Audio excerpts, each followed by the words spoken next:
Telugu frame వీక్షకులందరికీ స్వాగతం. తెలుగు బుల్లితెరపై కొత్త తారలు ఒకరి తర్వాత ఒకరు వచ్చేస్తున్న విషయం అందరికీ తెలిసిందే. అయితే కొత్త తారలు వస్తున్నప్పటికీ వారిలో తెలుగు వాళ్ళని ఎక్స్పెక్ట్ చేయకూడదు. ఎందుకంటే కొత్త తారలంతా వేరే భాష నుండి వచ్చిన వాళ్లే కాబట్టి. ప్రస్తుతం మరో భాష నుండి మరో కొత్త తార కూడా డెబ్యూట్ కాబోతున్నారు. పొదరిల్లు సీరియల్ తో రీసెంట్ గా తమిళ నటుడు దీపక్ కుమార్ డెబ్యూట్ అవుతున్నారు. ప్రస్తుతం ప్రీతం మక్కిహల్లి అనే కొత్త నటుడు తెలుగులో డెబ్యూట్ అవుతున్నారు. ప్రీతం మక్కిహల్లి కన్నడ నటుడు.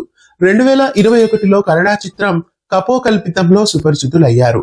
కన్నడ సూపర్ లో మాంగళ్యం తంతునాయేనా అనే సీరియల్లో కూడా ఇతడు నటించారు. ఇంకా ఇతను ఒక వీడియో జాకీ అని కూడా చెప్పాలి. అలాగే జీ5 లో మ్యారేజ్ డీల్ అనే వర్టికల్ సిరీస్ లో కూడా నటించారు. ప్రస్తుతం ప్రీతం మక్కిహల్లి కొత్త సీరియల్ ద్వారా తెలుగు బుల్లితెరపై డెబ్యూట్ అవుతున్నారు. ఈ యాక్టర్ ఏ సీరియల్ ద్వారా డెబ్యూట్ అవుతున్నారు, ఇంతకీ ఏ ఛానల్లో డెబ్యూట్ అవుతున్నారు, ఇలాంటి వివరాలన్నీ మళ్ళీ రాబోయే వీడియోస్ లో తెలుసుకుందాం.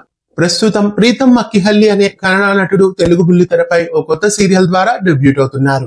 కన్నడ నటుడైన ప్రీతం తెలుగులో డెబ్యూట్ కావడం మీకెలా అనిపిస్తోంది?